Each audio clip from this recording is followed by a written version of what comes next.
toyanziza mami okuzaawo amakaaga toyanziza byonna byetukoledde olwaleero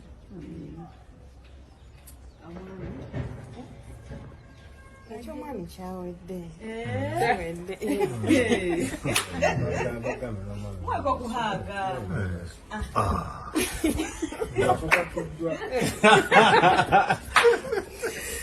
itahaga tokalambalidde eri kati anagisangawa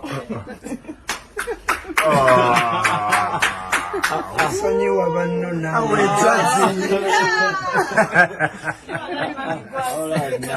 bawe yandiyogedde bingi naye baleete bonna babiri babuuze entabuka evaawa otaluvaawa oba ojja kkirirayo nga buli kimu swaba kendeeza sipiidi eyabamaama ngera complain bwebaddewo bwenaaba eganye tujja kuyiya pulani engeri gyobalekamu tujja kuyiya tufaayo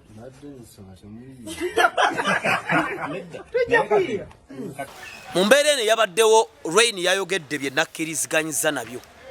Rain mukwano gwange nkulamusizaako sijja kuyingira maka ga Maulana. Maulana yamanyi n'ensonga ze ne mukyala we Shubira Betty be bamanyi ebyabwe. Mbasabira okubeera bonna kubanga mbalabye ebbanga ggwanvu sibaagaliza kwawukana. Katonda abayambe bakwatagane. Nzira ku nsonga ya Rain. Rain yagambye nti Mama Fiina yasinze okwonoona amaka g'abantu. Nasooka okubalabula ku mukyalo oyo abasinga ne banvuma. Mu bulamu bw'ensi eno omuntu yenna atalina kumanya na kutegeera talowooza ku bulamu bwankya. Ekigambo with time mu bulamu tokinyoomanga kubanga twazaalibwa tunaabira mu lujja nga n'abantu batuyitako nga tunaabira mu lujja bwetubuukabuuka. Enkuba bwe yajjanga tweyambula nga tuzanyira mu nkuba. Ne with time, as time went on twagenda tukula. Singa olwaliro jjamu empale n'ogenda n'ozanyira mu nkuba tukukwatirawo etukutwala emulago. Mama Fiina agaba ssente mbutuufu naye ki ekiri emabega wa ssente ezo kubanga ssente akwasa ngalo ziwaayo. Fe abasabire wa Musumba Saala Katonda atuwadde ekisa okumanya buli lugalo kye lutegeeza n'engalo 5 kye zitegeeza n'engalo 10 kye zitegeeza n'omukono gwo kye gutegeeza. Engalo ssente zibaako omwoyo ogwazikozo zireeta mu ngalo z'omuntu oyo.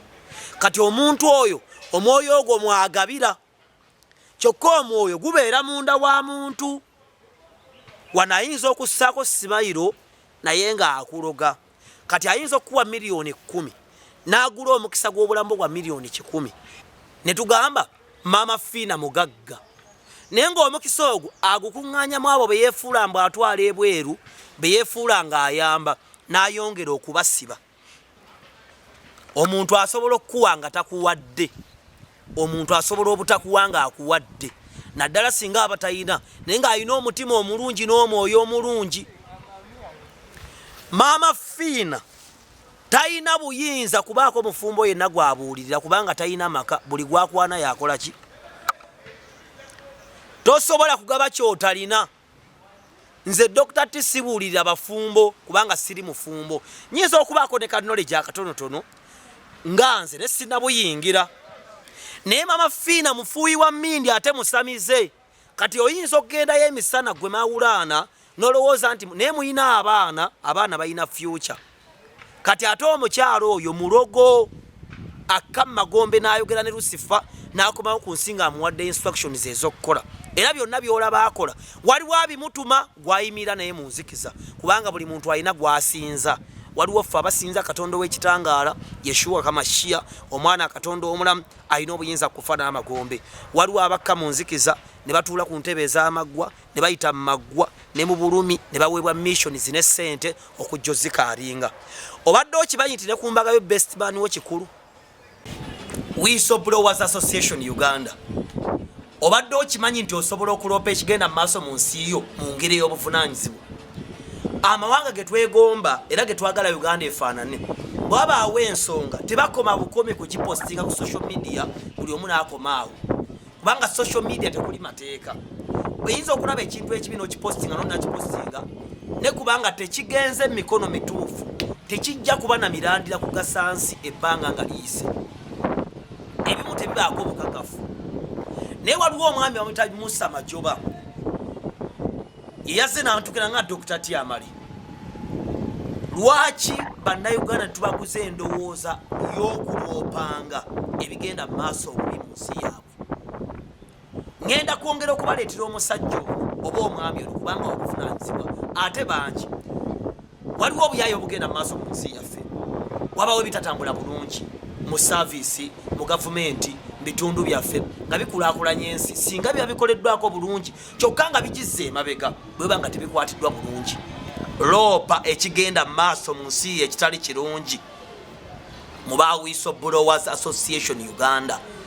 Beera n'obuvunaanyizibwa ku nsi yo, ebintu birinnye ebbeeyi, gavumenti gisse ku nninga eveeyo etunnyonnyole lwaki birinnye ebbeeyi mu ngeri ey'ekintu kikulu oba ey'ekiyivu, kubanga okwevumira ku social media n'okuddayo okwemulugunyiza eyo tekigenda tugasa. Ensi ezaakulaakulanye zivaayo mu ngeri ey'ekiyivu, si mu kuvuma, si mu kunenya, si mu byabufuzi, wabula abali ku ludda oluvuganya n'abali ku ludda lwa gavumenti bonna ne bakwatamu okulaba nga embeera weba eyimuse mu ggwanga lyabwe bayambagana. Ekyokubiri, lwaki ensi yaffe ogisanga nga enguudo ezandibaddeko basudde Paulo Kafeero eri Wamala ziriko Albert Kuuku nga ziriko n'abantu be tutamanyi abaafa edda? Lwaki enguudo ezo tezibbulwamu mannya gaffe? Bw'oba oliranye eddwaliro lya gavumenti nga babba eddagala lya gavumenti, lwaki toyogera n'oloopa okusinga bonaagenda ku social media okayanira okwate obulwa obuyambi? Whistleblowers Association asaba firimbi ye Musa Majoba enda basizaawo ennamba ye omutapingirako ku WhatsApp n'oyogerako naye netulanga tusobola okuzimba eggwanga lyaffe. Saagala tweyisenga babodaboda nti buli kimu kuba wa boda omutomera ng'ali mu nsobi ne bakuŋŋaana nga ataano ne bakwokyera emmotoka naawe ne bakugjamu amaaso. Tebategedde ensonga, tebategedde ndi ali mu nsobi, tebataasiza gwe bakubye wala bo bafa kwani munnabe gwe batomedde. Tetujja kukulaakulana kutuuka Dubai gye twegomba oba America. Whistleblowers Association nja kwongera bingi bibagamba wale kikubeera embwongo obwo. Ateekeddwa okubeera omusajja omutuukirivu omutima omulungi ate alina amaka aganywedde nti best man yekka asobola okumala okwonoona embagayo n'obufumbo bwammwe, kubanga obufumbo si bwa lunaku lumu, obufumbo si keeki ne bwe batewooma mugisuula ne mutambula, naye obufumbo bwa bulamu bwonna. Ekyokubiri, obadde omanyi nti akulira kyeyamaani w'akakiiko akategeka embagayo oteekeddwa okumwegendereza yaani? Abasinga ebisiraani babifunira ku mbaga kwennyini aliko bandifunidde omukisa. Kati ngenda nti Wamafiina mbwanterereza amaka. Oyo omukazi afuuwa kero fuuwa emmini. Kati ago yagoonoonye. With the time, as time goes on, ojja kuba tunuulira obalabe. Maula Lwaini nzikiriziganya naawe. Kati nzira ku balokole. Abalokole tewaliyo omulokole asobola kuvaayo kulungamya bantu nga bano. Mama Fiina agaba. Fe abalokole tewaliwo olutira nti waliwo akutte ssente n'awaani.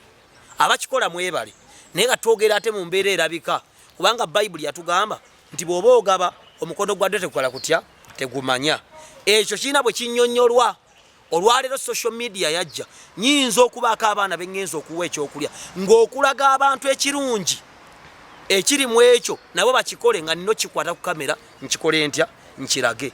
Kati okunyolwa kwa Bayibuli nakwo oluusi kuwubizibwamu abantu, naye balokole bameka abakola nga Mama Fiina kyakola. Kitegeeza abalokole banafuwa Mama Fiina agenda kwongera okufuna ekkatala erikola abalokole bandikoze. Kati awo singa waliwo omusumba yandigasa abaana abo n'abatereeza n'ababulya ne Kristo, naye laba omusamize yeyayanguye n'abayita n'abawayo ne kabawaayo ne yeefuula mbu abatabaganyiza kumba abaawudde. Mama Fiina nkwagala nnyo, nkutumiddeko. Tegeera kino nti Katonda ali munze asinga emmandwa zo. Waliyo eggulu neggeyeena. Leero ofuuwa emmindi olunaku lujja ku kyantu kyaso agifuuwa nga ne bagikusonseka mu kamwegwa bugwi. Kkiriza Kristo ng'okyali mulamu. Oliba oliyingira eggulu nze olinsangayo. Ensinzibu nkyali muto. Oyinza oga ensinzibu nnyo sijja ggwa mulokozi nkyali mulokole. Ne gy'otuula emagombe bagambe nti ku nsi waliyo omulokole owa musumba Saala Dr. T. Sigenda kufiirwa maka soonooneka sisiri wala. Abaana bange ba mukisa, mange Nakijjoba alina omukisa, omukazi agenda okunfunira alina omukisa, nze ndi wa mukisa, naawe amanya oli wa mukisa. Kyokka ekisinga obukulu ngenda kuyimirira mu maaso ga Falaawo nga nze mbawa emmere. Kaba bawa omukisa.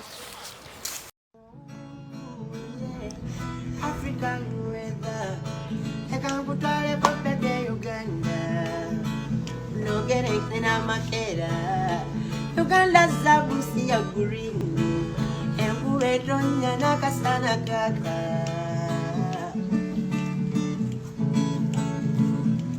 Sindoni nyweza Okutewe umanditota Weweke kumugongo Zengutwale kwa paka Uganda Haline chenyi Chimulinga ndabirwamu Halimwe chama Ilizane kuwa kama